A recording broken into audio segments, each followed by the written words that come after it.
Well, with the exposition out of the way and Barry out of the Speed Force, it would seem The Flash is back on track with one of its most entertaining episodes in a long time. Don't change the channel, don't touch that dial. We got it all on UHF. Take off your sneakers. Hey guys, it's Cavanagh for The Flash, Season 4, Episode 2, Mixed Signals, and that's kind of how I was thinking about this season overall, as I was getting a lot of mixed signals from the premiere. There were things about last week's premiere that I'm like, alright, this is the right direction to go, and the fact that Barry came out a new man, he's trying to start with a clean slate, I'm like, alright, this is good. The fact that the villain is not a speedster, I definitely am very happy with, and the fact that a lot of the, dramatic stuff they really seem to be dialing down, but I didn't really know how the rest of the season was going to turn out. Again, I didn't know if it was just, a fluke, if this was just like, it was just a good premiere.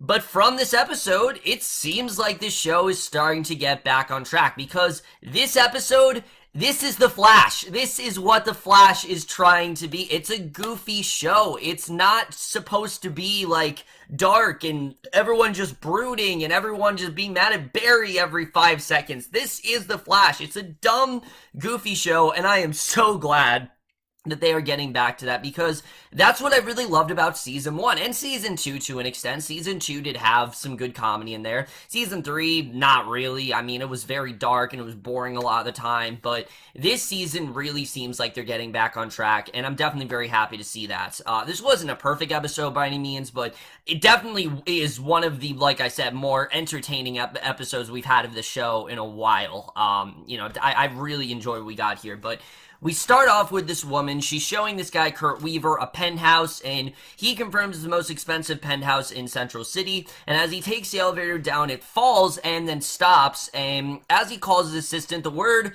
Kilgore appears on the digital screen, and the elevator shoots up and down, killing Kurt in an instant. And when the doors finally open, a woman then sees his corpse and screams, and nearby Kilgore actually watches them. And I thought Kilgore as a villain was actually really intimidating. I actually thought we got some really good scenes from him in this episode, but easily the best stuff in this episode starts off right here, where we see Barry, and immediately things are just a lot more lively and fun. We see him, he's dancing to old-time rock and roll, he's super speeding around the apartment, he's going to get coffee, super speeds back while the pancake is still in the air, and it's just so fun to watch. Like, this is the Barry Allen that we love. The Barry Allen that's just really goofy and fun. I mean, this is, again, what made the show so great in Season 1, is just how again, just how into this role Grant Gustin really is. You can tell he's having the time of his life in this role. And, I feel like he's, Grant Gustin, he's kind of been waiting. He's been waiting to have that fun time. And that's why that musical episode last season was a really good detour, because it took us back to just Barry being fun and Barry just being a bit of a goof. And that's exactly what he is here. He's just being a bit of a goof. And he is watching TV at super speed when Iris comes out, because he missed so much TV when he was in the Speed Force that Cisco actually put it on super speed for him. So Joe then calls and says she needs Barry, that he needs Barry at a crime scene, and Iris goes to work on the wedding, and Barry tells her that he's taking care of all of it already. And right off the bat, again, the dynamic between Barry and Iris is a lot better here. Season 3, it almost didn't feel like Iris was a character. It just felt like she was there in the apartment and she was confined there and she didn't really have much else to do. This season, she feels like a much more integral part of the team, and that's something I definitely am very happy about. It's a huge improvement. Candice, Patton, knows she's not the strongest actress, but I feel like she deserves a lot better than what they've given her, and I really do feel like they're starting to play to her strengths this season, and I'm definitely happy to see that. So, at the crime scene, Joe is briefing Singh when Barry arrives, and he thanks Singh for the extended sabbatical, and they check out the elevator, and Cisco then comes in, responds to their request to analyze the technical issues, and I love how, he comes in and Singh's like, oh, that's actually that's a plastic card. I thought that was so funny. Just, again, lines like that, that's what makes this show so great, is the witty, humor and all that stuff. I'm just so happy that it's back, and he finds encrypted code. He tells him the elevator's computer system was hacked, and He then decrypts the code and shows Barry his new costume, and Barry points out he's already worn it, and Cisco explains he's given it a full makeover. There's a bunch of modifications to it, and he has an instruction manual, and Barry says he has to head back to CCPD. He tells Iris that he canceled their evening training session because he doesn't think that they really need it, that, they're fine, and once Barry leaves, Keiynan figures that something is wrong. Iris says it will take him time to get used to the new dynamics together, and Keiynan tells her that she and Ronnie went to couples therapy, but Iris insists that they don't need it, that they're past it, they're on good terms. You can tell Iris in the back of her head knows, yeah, Caitlin's kind of right, we kind of do need it, and I really like this. I mean, remind me of a time, guys, when Keiynan and Iris actually had a scene together, because last season, all I remember is just Iris and Barry, and that was it. Okay, maybe she had interactions with Wally, maybe she had interactions with Joe, but she did not leave that apartment. Like, she was in that apartment, like, every episode, and she really did not leave there. So I'm glad to see that they really are making her more of, an integral part of the team. And I definitely do like, I think unlike Felicity and Arrow, who is better in small doses, Iris needs to be, an actual character in the show for this to work, because Barry and Iris, from day one, they had fantastic chemistry. From, right out of the gate when the show started, you saw how great Grant Gustin and Candice Patton worked together, and their dynamic they had was so great that the fact that last season she was essentially just a prop, and she wasn't, well, actually, she was more of a plot device. I wouldn't say a prop. She had lines here and there, obviously. She had a lot of lines and things like that. She was more of a plot device than anything. It's just really disappointing. So I like that they really are starting to give her more to do here. I definitely do enjoy that. But basically, a breach alarm goes off. Keiynan tries not to change to Killer Frost, so you can see that she's doing what she can to try to get this under control, because it's clear that the Killer Frost persona is still out there, but she's doing whatever she can to amplify it, and I think that's going to be a very interesting arc moving forward. But I like that that didn't take up like a whole chunk of the episode, because like I said, this episode really is just getting back to the fun of this show, and that's something I really enjoyed. Iris, Caitlin, and Wally arrive at the breach chamber, and the episode makes a wise choice to confine Wally in the background, and I am very happy they did that. Keiynan Lonsdale, yes, he's gotten better this season. That does not mean he's a good actor. He's still really not that great in this show. And the Wally character, he's just always felt so out of place here, and they've never really, found a way to add him into the story in an organic manner, and I'm glad that he really didn't have a lot to do. So Cisco tells them to hold their fire as Gypsy comes through, and she apologizes for surprising them. Gypsy asks if he's ready for their dates, and I really like seeing Cisco and Gypsy in a relationship. It's not really something we've seen a lot of. We saw a bit of it in season 3, but season 3 there was just so much going on. It was hard to focus really on anything. I like that we are focusing more on their relationship. It's a different dynamic for Cisco. It gives him a little bit different of an arc, and basically, Cisco says she's working on the hacker code and asks for a couple of hours, and then he'll be there for her. So Gypsy agrees, and Cisco goes to work. And similar to Barry, Cisco is just way too preoccupied in his work, and that's a lot of what this episode's about. It's about the two of them, like I said, just being very much focused on other projects, and I did think that was a very solid arc here.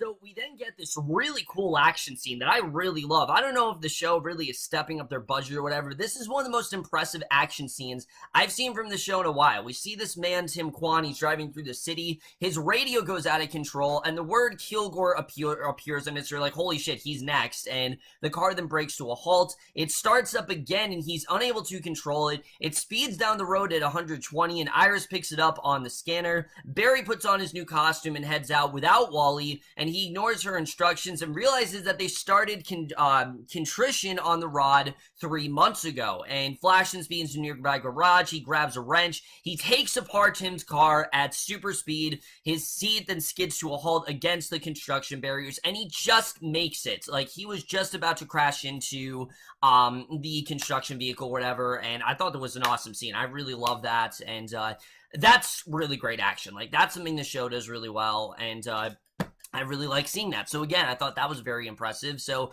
back at Star Labs, Barry apologizes for screwing up.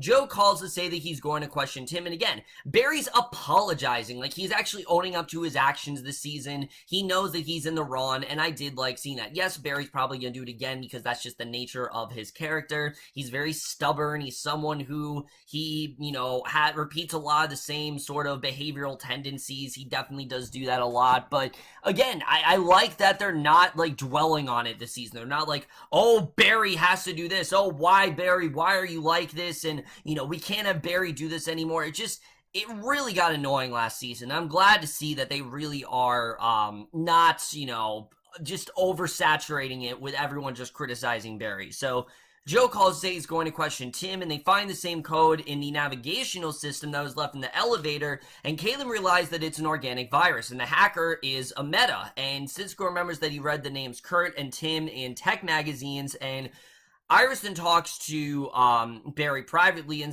she says it's more important than ever that they communicate. She suggests they go to couples therapy, and Barry wonders if they're in trouble. Iris assures him that they're not, but figures that they could use some advice, and Barry reluctantly agrees, and Iris tells him that they have an appointment in 30 minutes. So they meet with Dr. Sharon Finkel, and these scenes were a lot of fun. I really enjoyed it. Iris says she's excited to dive in, but Barry, you can tell he doesn't really want to be there. He's not really answering a lot of the questions. He says that he was in therapy once as a kid when his mother died, and that he already dealt with it, and Sharon insists on taking notes and assures them that no one is judging them. Barry tells her his father died as well, so again, he's just really not taking this seriously at all, and Iris talks about their relationship, and they admit that they've been to a few funerals. Barry says he was away for 6 months, and now they're trying to get back in sync, and Iris wants to work on their communication, so Cisco's then going through magazines when Gypsy complains that it's been hours. He finds an article about Kurt, Tim, and Sheila Agani and Ramsey getting an award, and Ramsey isn't identified in the photo.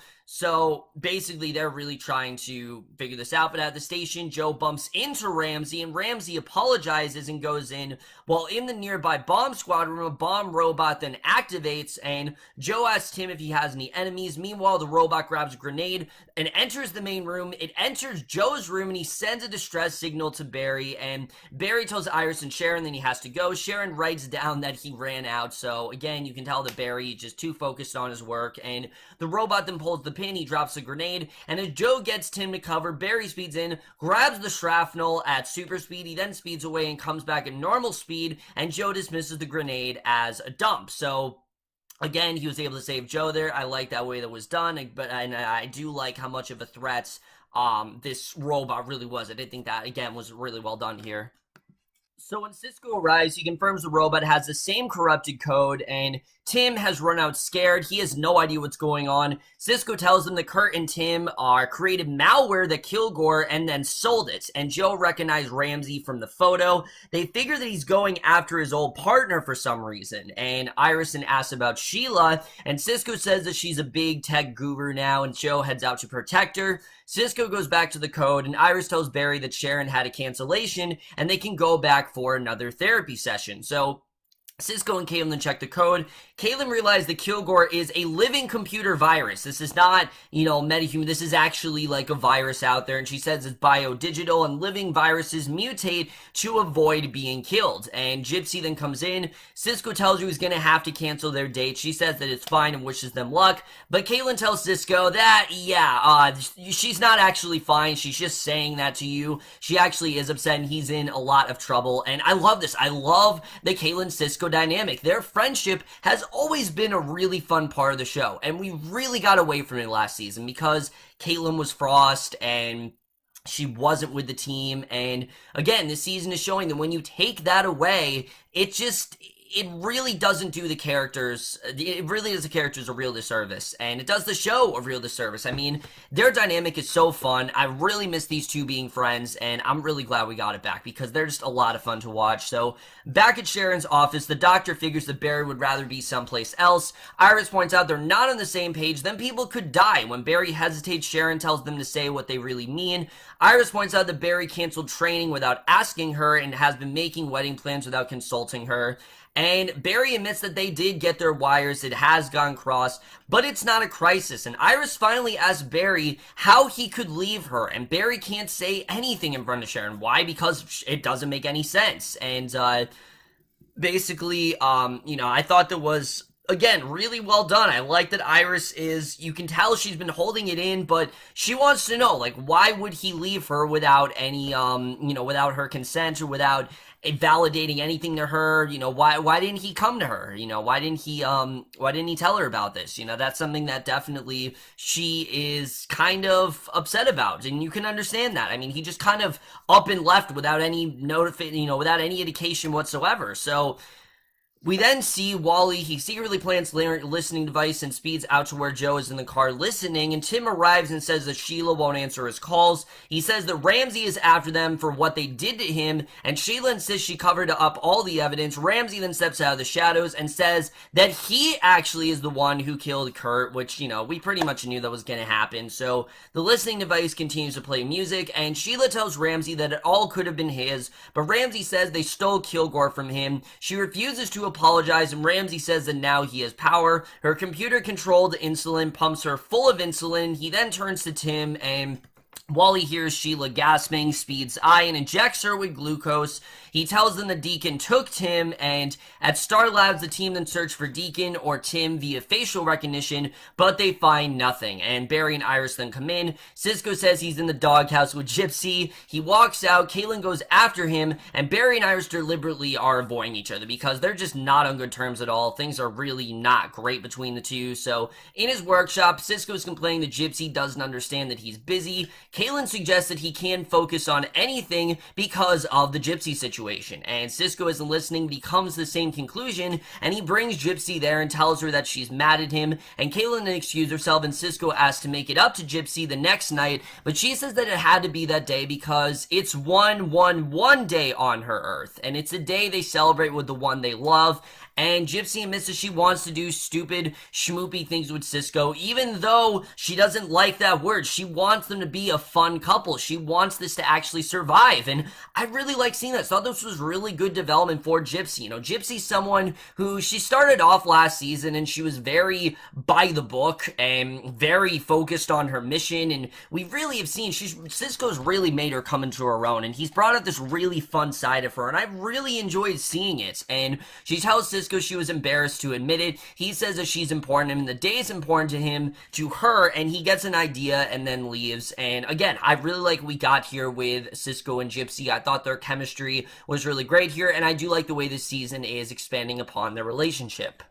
So Barry then tells Iris that he didn't think they need to talk about what happens, and Iris assures him that she's happy with him, but she had to lie constantly about why he was gone. And I thought this scene was really well done because they really did a good job of kind of showing you both points of views. I mean, again, Iris wasn't much of a character last season, but just by showing this, she's becoming more of one, and they are giving her more to do, where she's saying that, look, I had to suffer pretty much just as much as you. I had to make up all these lies, and I had to think about where you went and everything that you were going through. I mean, it was a lot for Iris. She kind of had to hold down the whole fort while Barry was gone, and nobody believed her, and she had to live with that fact that no one was believing her, and maybe it would have just made her go insane. I mean, remember, Iris had the mentality last week that Barry wasn't coming back, and that this was kind of going to be a permanent situation, and Barry says it was killing him inside, and he didn't say anything to her because he was afraid that she'd ask him to say, and he wasn't strong enough to refuse. And when Barry says that sometimes all falls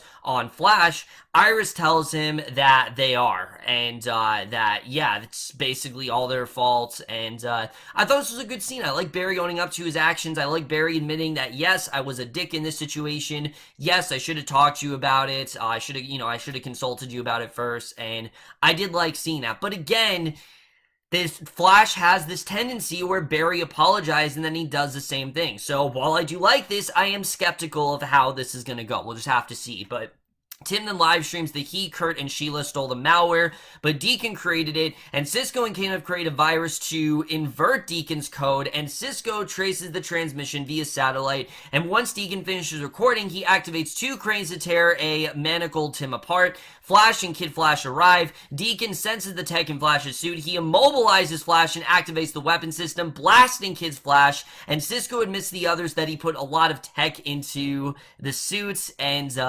Kilgore actually locks Cisco out of the programming, and he cuts off his comms.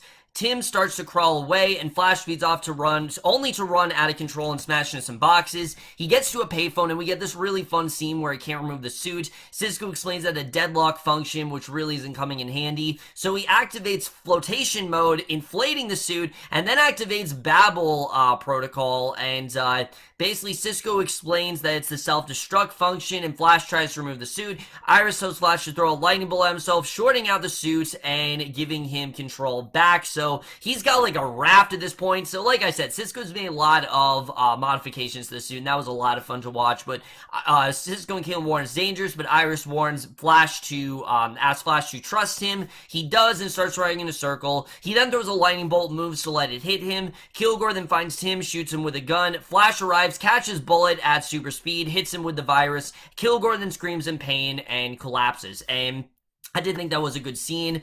Yes, it was kind of abrupt the way he was killed, but I thought it was a good way to, get back into get back in the swing of things. So later Gypsy arrives. She's wearing a dress. She's like all cleaned up and finds Cisco having set up a table for dinner. He tells Gypsy that he's special to her and apologizes for missing her holiday. And Cisco says he will always make it up to her as long as she lets him now, and Gypsy says that she will. So Barry and Joe visit Ramsey in his cell. They've isolated him from all electronics and signals, and Barry knows that he was in Silicon Valley 4 years ago. He asks how Ramsey got his powers. Ramsey says he wasn't the only one. Ramsey wishes them luck, saying that Central City's gonna have his hands full. The two men leave and tell Warden Wolf that they'll take good care of Ramsey. And once Wolf leaves, Barry figures that they'll find out what Ramsey meant after they get all the tech out of Flash's suit. Wolf then looks in on Ramsey smiling, and we get to the end here, which, you know that Wolf, there's definitely something that he knows that, that they don't. There's definitely something that he knows, and I don't know if it's necessarily connected to the Thinker, but I do think there's something there, definitely. So, in his lair, the mechanic then comes in, finds Thinker finishing an unfinished sympathy. She reports that Ramsey's locked up in Iron Heights, right where Thinker wanted him, and Thinker says that now they find the others, and the mechanic starts scanning, and that is the way this episode ends. So yeah, like I said, guys, I thought definitely after what we got last week, this is absolutely the right way to go. I mean, The Flash, again, last season, it really lost sight of what it was, and it seems like they've now remembered this is just supposed to be a fun show. Let's just have fun. Let's put aside all the confrontations and all these people, getting angry at each other and all this ridiculous stuff, and let's just have some fun, and I'm glad to see the show is going in that direction. As far as the Thinker, I'm really intrigued by this villain. I don't know really what he's doing. I don't know what his initial plan is, but from what I can tell, it's very different from what we've seen from the other villains, and I hope that's the case, because they promised us that we would get, a villain that's not a speedster, and the Thinker, he's not a speedster, he is a metahuman, but he's not a speedster, and he clearly has some sort of vendetta against the Flash, and he wants to, I guess, recruit all these villains, but what his essential plan is, that remains to be seen, and I'm interested in seeing really where that's going to go, because I think that definitely is very interesting. I really am liking the direction that that's headed. Iris and Barry. I know that was a low point of the show last season. I will wholeheartedly admit that I did not give a shit about Iris and Barry last season, but I'm starting to get more on board with them, mainly because they're not just using Iris as, she's just Barry's love interest. They're actually giving her more of a character. They're showing more of her viewpoint. They're showing how she had to deal with things, and I kind of feel bad for her. I mean, you can't help but kind of feel bad for Iris. I mean, she had to tell everyone that what happened to Barry. No one believed her. Everyone thought they were having these problems. Everyone thought she was crazy. It almost broke her, and the fact that that Barry's back. I mean, you know, she really wanted to know why he didn't tell her that he was going to leave, and I thought that it was a really well done story. I like that Barry did in fact tell her the truth. I like that he eventually told her, like, all right, this is why I, you know, didn't come forward. It was a dick move. The only thing I'm worried about again is that the Flash tends to do this thing, as I said, when Barry, you know, he owns up to his actions, but then he does the same thing again. And that was been the problem with the past 2 seasons, and I'm hoping that this season he doesn't do that. Like, he actually does learn from his mistakes. We'll have to see the way that turns out. It's very iffy, but we'll have to see how that really does go. As far as Caitlyn, I like that they're not making this whole Killer Frost thing like a huge deal. Like, sure, it's definitely, you know, a problem. It's something that she's dealing with, but it's not like overkill. Because again, I've said it, the Flash needs to find a way to be fun, and they need to find a way to, you know, just be a really fun show. However, I will definitely say this. While I did enjoy this episode and thought it was a lot of fun, I don't want the entire season to be this way, because yes, this was a fun episode, but it was mainly a one-off, and a lot of this episode was dedicated to just relationship problems and things like that, and that's fine and dandy. I have no problem with the show covering some of these relationships, because they are really well done. I like Cisco and Gypsy's relationship. It shows, you know, where Cisco's really gone throughout this time. I like seeing Barry and Iris. I think that stuff's interesting, and I like that we got the friendship dynamic between Cisco and Caitlyn back. It's a lot of fun to watch. But as great as the show is with humor, I want it to be just as great with story. I don't want it to just rely on humor, because that's something that this show tends to do. It tends to go to the extreme, and I'm hoping that the show finds a nice balance between the two. Arrow did that last season. Yes, Arrow is a very dark show, but it did have humor throughout last season. There was humor in there. You know, maybe Diggle had some stuff to say, or Curtis and Felicity, you know, they had some nice balance in there, and I'm hoping that The Flash is able to do that this season. Other than that, guys, I really enjoyed this episode. Thought this was definitely getting things back on the right track for sure. And I'm definitely going to give The Flash Season 4, Episode 2, Mixed Signals, a B+. So over, guys, from this episode of The Flash, most guys thought this episode overall, left your thoughts. And like I said, I am cautiously optimistic. I really am. Just like Supergirl, I'm cautiously optimistic. I'm hoping the show is going on the right track. It seems like they are. It seems like they're leaning more towards the lighter route, and I'm glad to see that. I'm just hoping they can sustain it throughout the rest of the season. We'll just have to see the way that does go. But that's my review. Hope you enjoyed. See you guys in my next video, and I will see you guys for that. Okay, bye.